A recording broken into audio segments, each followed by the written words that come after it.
So Michele Bachmann took to Twitter to ask God for Trump's second term and for Republicans to win. Here we go. For this moment in the United States, we seriously, sincerely cry out to you, confessing our personal sins. We confess the sins of our country as proxies. We ask you, oh God, for deliverance, that our country may continue to know freedom. Lord, would you deliver these races in Georgia, oh Father? Would you deliver various local and state races, Father, that they aren't stolen? Would you give us a true vote? And oh God, I personally ask from myself, Michele Bachmann, Lord, would you allow Donald Trump to have a second term as president of the United States? For this moment in When I hear points that are so far removed from myself that I try to empathize with people who are thinking these things, and it's very difficult to do. Because imagine thinking that everything came from an all-powerful, all-knowing, omnipotent deity, and that of all the things in the permutative ooze of the universe, that deity chose to concern itself with the happenings of one political party, or I should say two political parties, in one country, in one planet, on one solar system, one galaxy, and potentially one universe. Most Americans aren't that involved in politics. So God is going to come in and save everything. But imagine, put the political involvement of Americans aside. This God is so involved in American politics that he has chosen Trump as the rightful, I don't want to say crusade, the chosen one. That Donald Trump is the chosen one who should lead America into a going forward to bring America back to the Lord, to deliver us, to deliver the elections, and but whatever. In this worldview, the Democrats are effectively, and I don't mean effectively as in something that they're actually doing. I mean they're having success at counteracting the will of a god. Could you imagine that? Could you imagine the Democrats are so nefarious, so powerful, so damn near politically omnipotent, such a boogeyman, that they are able to successfully defy the will of a deity, and that God has to deliver this country from the Democrats. Could you imagine that? Could you imagine that Democrats are such an opponent worthy enough to challenge God himself? But anyway, it's imagine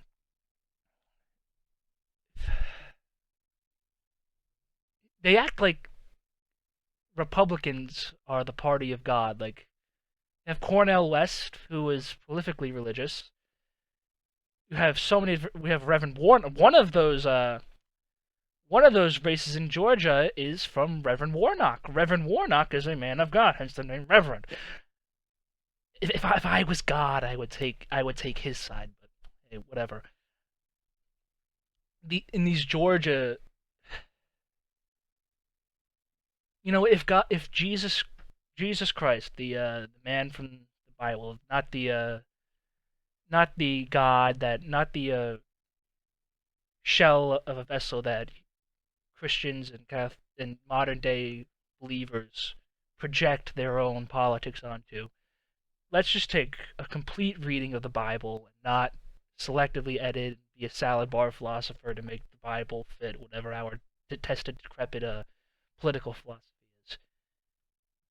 Jesus Christ would be so vehemently opposed to the exact type of people like David Perdue and Kelly Loeffler that people say Jesus would be a communist. I don't know if I'd go that far, but Jesus would definitely not be on David Perdue's side. Kelly Loeffler is horrible in her own right, but David Perdue is just so outrageous that he didn't even show up to his debate with Brian Ossoff.